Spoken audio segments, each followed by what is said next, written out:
Hey guys, तर मी आहे Vighnesh. First of all subscribe करून घ्या. विवा आणि आराध्य करतायत मस्त. रियांशवरती बसून उंदीर मामाचे चाळे करतोय. आज आहे आमच्या गणपती बाप्पाचं विसर्जन. मस्तपैकी गणपती बाप्पाला खालती घेतलेलं आहे. खूपच वेगळंच वाटतं. मग खरं एकदम खाली खालीसं वाटतंय.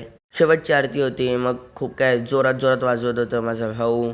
विवाने आरती घेतलेली, मग गणपती बाप्पा आले खालती. सायलीचा राजा सुद्धा गाईस उद्या जाणार आहे. आम्ही आमच्या गणपती बाप्पाला ठेवलं टेम्पोमध्ये. एकी साईडला गौरी मातेला सुद्धा आता विसर्जन होणार आहे. गौरी मातेला ठेवला पाटावरती, आरती वगैरे घेतली.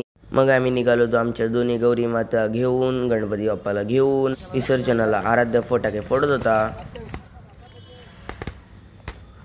गाईस, तुम्ही व्ह्यू बघा किती सुंदर आहे. आराध्याचं काम आहे नुसता फटाके नुसता फटाके. अंधार झाला म्हणून काकी आणि दुसरी काकी बसली गौरी मातेला गाडीत घेऊन. मग आम्ही पोचलो विसर्जनाच्या ठिकाणी. गाईस, जादू होता, बल्ब पेटत होता. मस्तपैकी आरती वगैरे घेतली.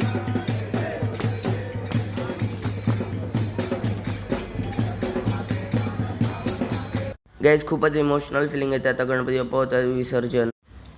गणपती बाप्पा मोरया, पुढच्या वर्षी लवकर या. गणपती बाप्पाला आता नेत आहे आणि एकी बाजूला गौरी माता सुद्धा विसर्जन होत आहे. तुम्ही पाहू शकता.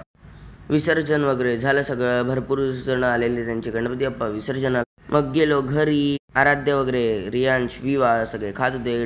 गणपती बाप्पा गेल्यानंतर डाळीचा प्रसाद आमच्या इथे खातात. तुमच्या इथे काय प्रथा आहे काय माहीत. खूपच टेस्टी असते गाईज. मग मंडळाची आरती सुरू झाली. उद्या आमच्या सायलीलाचा राजा सुद्धा विसर्जन होणार आहे गाईज. मग आम्ही मस्तपैकी खाल्ली दाबेली. फ्रूट सलाड होता तो सुद्धा खाल्ला गाईज. लाइटिंग खूपच सुंदर. आवडला असेल लाईक शेअर सबस्क्राईब करा.